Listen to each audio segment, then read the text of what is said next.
Hello everyone.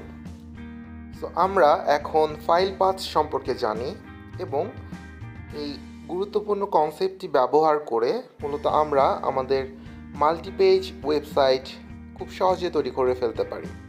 এখানে একটি simple ওয়েবসাইটের উদাহরণ দেওয়া হয়েছে, যেটি মূলত আমরা আমাদের প্রিভিয়াস লেসনে দেখেছিলাম। এক্ষেত্রে আমরা যেটা করি যে আমাদের প্রজেক্ট ফাইলের মধ্যে আমাদের index.html এই ফাইলটি রয়েছে এবং index.html ফাইলের জন্য প্রয়োজনীয় সকল ইমেজেস এবং রিসোর্সেসগুলো আরেকটি ফাইলে রয়েছে। আমরা index.html ফাইলে আমাদের প্রয়োজন অনুসারে অন্যান্য যে রিসোর্সগুলো ব্যবহার করা হয়েছে সেগুলো খুব সহজে ব্যবহার করতে পারি।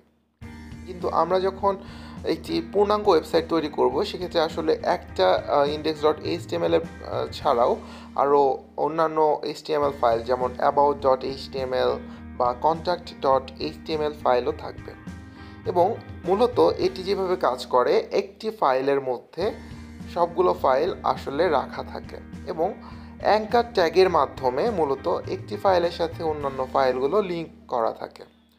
যেমন আমরা যদি index.html ফাইলের সাথে অন্যান্য ফাইলগুলো রাখতে চাই, এক্ষেত্রে একটি উদাহরণ দেওয়া হয়েছে about.html ছাড়াও মূলত এক্ষেত্রে আরও অনেক HTML ফাইল থাকতে পারে। index.html ফাইলের মধ্যে মূলত আমাদের অন্যান্য পেজগুলি এক্ষেত্রে লিঙ্ক আপ করা থাকবে। যেমন আমরা এক্ষেত্রে যদি আমাদের index.html ফাইলটি দেখি, এটি মূলত আমাদের প্রজেক্ট ফাইলের মধ্যে রয়েছে এবং এক্ষেত্রে আমাদের ফাইল পাথটি হবে, যদি আমরা অ্যাবাউট পেজটি সংযুক্ত করতে চাই সেক্ষেত্রে hrefএর মধ্যে আমাদের শুধুমাত্র ./about.html এই ফাইলটি মূলত আমাদের সংযুক্ত করলেই আমাদের index.html ফাইল থেকে খুব সহজেই আমরা about.html এই ফাইলটিতে যেতে পারবো। ঠিক সিমিলার ওয়েতে মূলত আমরা আমাদের অন্যান্য যে কোনো ফাইল খুব সহজেই একটি ফাইলের সাথে লিঙ্ক আপ করতে পারি এবং এক্ষেত্রে অ্যাঙ্কার ট্যাগটি আমরা খুব সহজেই ব্যবহার করতে পারি। এবং এক্ষেত্রে যদি আমরা অ্যাবাউট index.html ফাইলটি রেন্ডার করি, সেক্ষেত্রে মূলত আমাদের ফাইলটি এভাবে দেখাবে এবং আমরা about.html ফাইলে ক্লিক করার পরে মূলত আমাদের অ্যাবাউট পেজে খুব সহজেই চলে যেতে পারবো। অ্যাঙ্কার ট্যাগ এক্ষেত্রে আমাদের হেল্প করছে।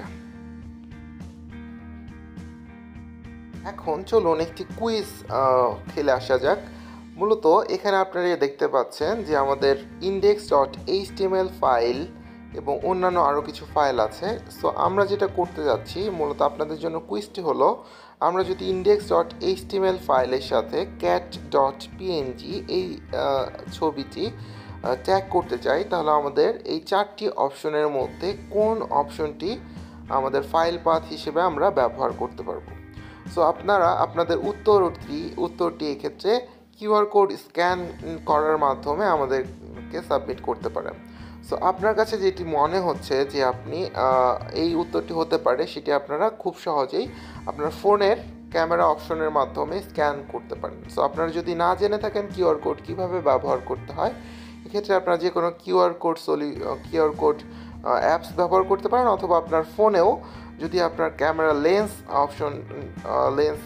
অপশনটি থেকে থাকে, সেটির মাধ্যমে খুব সহজে আপনারা কিউআর কোডটি স্ক্যান করতে পারেন এবং স্ক্যান করার মাধ্যমে আপনারা আপনাদের উত্তরটি দেখে নিতে পারেন। এবং আপনার উত্তর যদি সঠিক হয়ে থাকে, সেক্ষেত্রে আপনি আমাদের পক্ষ থেকে একটি সুন্দর গিফট পেয়ে যাবেন।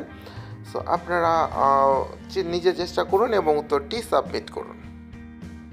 তাহলে চলুন এবার সলিউশনটি কী হবে সেটি দেখে নেওয়া যাক।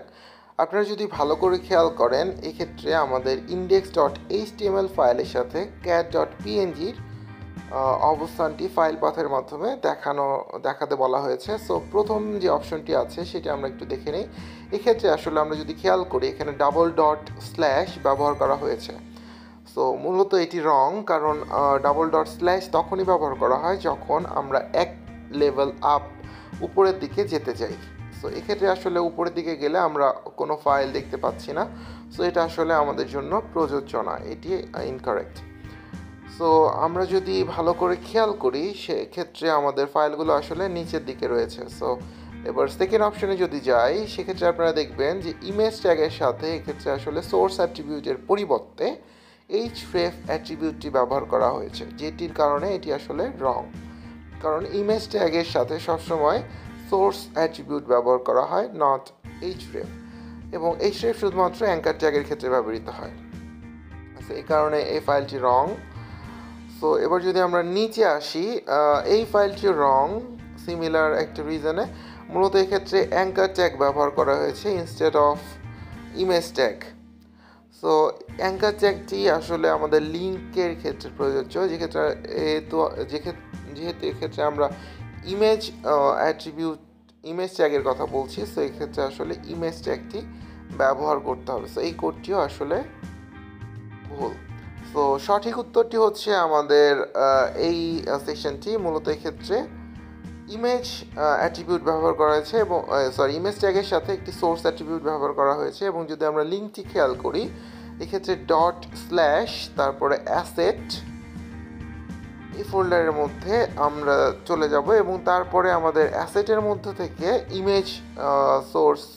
ইমেজ ফাইলে আমরা যাব, এবং ইমেজ ফাইলের মধ্যে আমরা cat.png এটি লোকেশনটা খুঁজে পাচ্ছি। সো আমাদের সঠিক উত্তরটি হচ্ছে ব্লু। যারা সঠিক উত্তর দিয়েছেন তাদের সবার জন্য রইল অভিনন্দন।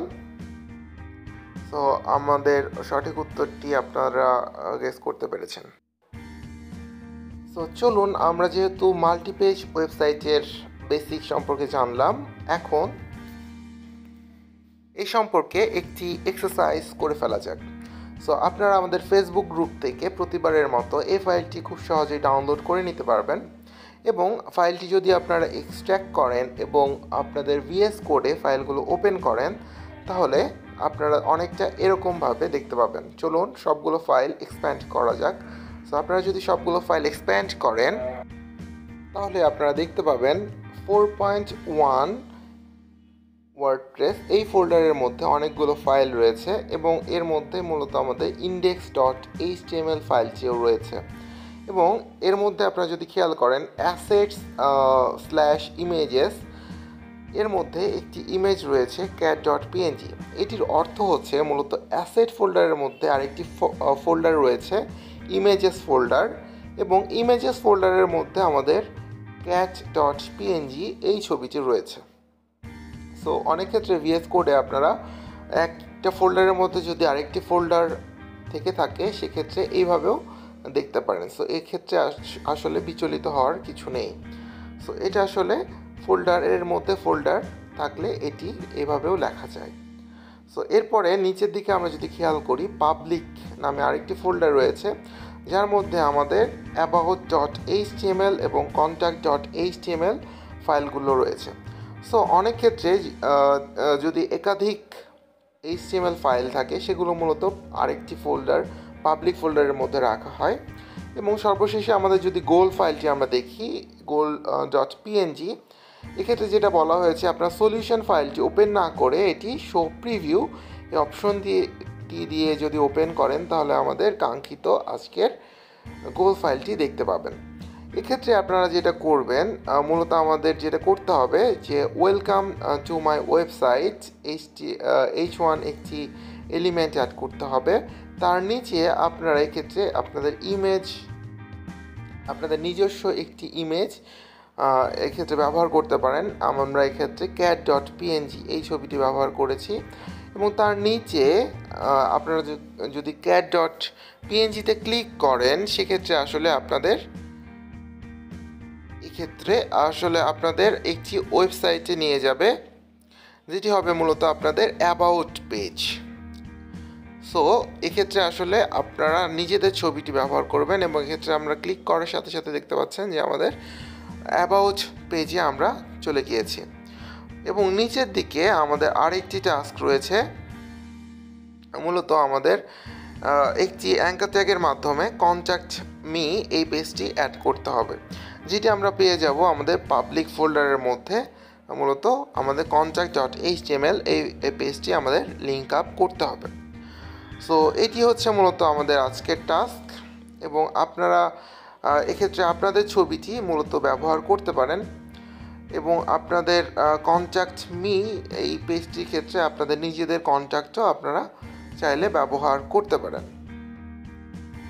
সো চলুন ফাইলটি আপনারা নিজে চেষ্টা করুন এবং দেখুন কোনো জায়গাতে আপনারা বুঝতে অসুবিধা হচ্ছে কিনা।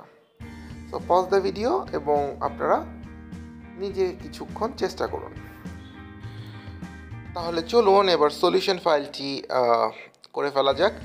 সো মূলত আমাদের ফার্স্ট যেই টাস্কটি হবে, আমরা প্রিভিউটি ওপেন করে নিব এবং চলুন সহজ অংশ থেকে শুরু করা যাক। নিচে যে অংশটি রয়েছে সেক্ষেত্রে বলা হয়েছে আমাদের contact.html এই ফাইলটি লিঙ্ক আপ করতে হবে। সো আমরা খুব সহজেই অ্যাঙ্কার ট্যাগের মাধ্যমে আমাদের কন্ট্যাক্ট পেজটি এক্ষেত্রে লিঙ্ক আপ করতে পারি। যদি আমরা খেয়াল করি আমাদের কন্ট্যাক্ট ফাইলটি রয়েছে আমাদের পাবলিক ফোল্ডারের মধ্যে। সো এক্ষেত্রে আমরা রিলেটিভ রেফারেন্সের মাধ্যমে আমরা এটি সংযুক্ত করে দিতে পারি। সো আমাদের রিলেটিভ রেফারেন্স হবে ./public/contact.html এবং এর মাধ্যমে আমরা মূলত এক্ষেত্রে টেক্সট অ্যাড করব কন্ট্যাক্ট মি। সো আমাদের কাঙ্ক্ষিত পেজটি পেয়ে গেলাম আমরা। সো আমরা যদি কন্ট্যাক্ট মিতে ক্লিক করি আমরা আমাদের কন্ট্যাক্ট মি পেজে চলে যাচ্ছি এবং ব্যাক আসলে আমরা আমাদের হোম পেজে পুনরায় ব্যাক আসতে পারছি। সো এর পরের অংশটি একটু কঠিন। সো আমাদের যেটি করতে হবে, আমাদের একটি অ্যাঙ্কার ট্যাগ আমরা ফার্স্টে নিয়ে নেই, যেটি মূলত আমাদের অ্যাবাউট পেজের সাথে লিঙ্ক আপ করতে হবে। সো আমরা এক্ষেত্রে অ্যাঙ্কার ট্যাগের মাধ্যমে এবং রিলেটিভ রেফারেন্স অ্যাড করার মাধ্যমে আমাদের public.public/about.html এই রেফারেন্সের মাধ্যমে আমরা আমাদের অ্যাবাউট পেজটি এক্ষেত্রে অ্যাড করতে পারছি এবং ইনস্টেড অফ টেক্সট আমরা যদি এক্ষেত্রে আমাদের ইমেজ ট্যাগটি সংযুক্ত করি তাহলে মূলত আমাদের টেক্সটের পরিবর্তে এক্ষেত্রে আমাদের ইমেজটি শো করবে। সো আমরা ইমেজ ট্যাগটির সাথে আমাদের সোর্স অ্যাট্রিবিউট সংযুক্ত করব এবং এক্ষেত্রে আমাদের সোর্স অ্যাট্রিবিউটের ক্ষেত্রে আমরা ছবি হিসেবে cat.png খুব সহজেই সংযুক্ত করে দিতে পারি এবং মূলত আমাদের টাস্কটি কমপ্লিট হয়ে যাবে। সো আমরা যদি এক্ষেত্রে ক্লিক করি আমরা খুব সহজেই অ্যাবাউট মি পেজে চলে যাচ্ছি এবং আমরা রিটার্ন আসলে সেক্ষেত্রে আমরা হোম পেজে চলে আসছি। সো আপনাদের নিজেদের টাস্কটি হবে আপনাদের কম্পিউটার থেকে এক্ষেত্রে cat.png-র পরিবর্তে নিজেদের একটি ছবি আপনারা ব্যবহার করুন এবং সেটি কিন্তু দেখতে অসাধারণ লাগবে। সো আজকের লেকচারটি মূলত এ পর্যন্তই। আমাদের পরবর্তী লেকচারে আমরা জানব HTML বয়লার টেমপ্লেট সম্পর্কে। সো সে পর্যন্ত আমাদের সঙ্গেই থাকুন এবং ভালো থাকুন। সবাইকে অসংখ্য ধন্যবাদ।